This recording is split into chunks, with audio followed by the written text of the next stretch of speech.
Qarqet Lezhë, Durrës, Tiranë dhe Fier janë me alarm të kuq për rrezikun e lartë të zjarreve në orët në vijim për shkak të temperaturave të larta që kanë përfshirë vendin, sipas parashikimit të Institutit të Gjeoshkencave. Në 8 qarqet e tjera të vendit, rreziku i zjarreve klasifikohet i moderuar, por autoritetet u bëjnë thirrje të gjithë qytetarëve të jenë të kujdesshëm gjatë këtyre ditëve të nxehta dhe të kërkojnë ndihmën e strukturave vendore në çdo rast nevoje.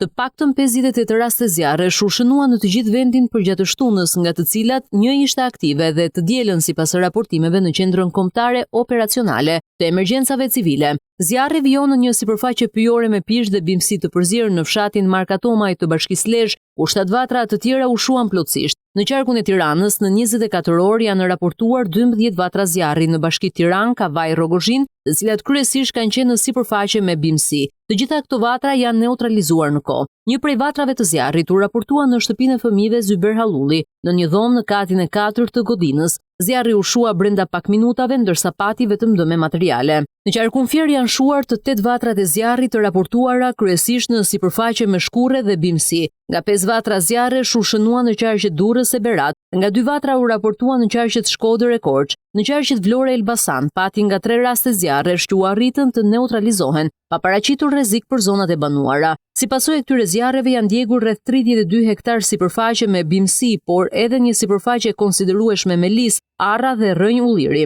Në operacionet për shuarjen e zjarreve u angazhuan 85 automjete zjarfikse, 557 forca operacionale, një automjet zjarfikës me 5 efektiv dhe një helikopter nga forcat e armatosura.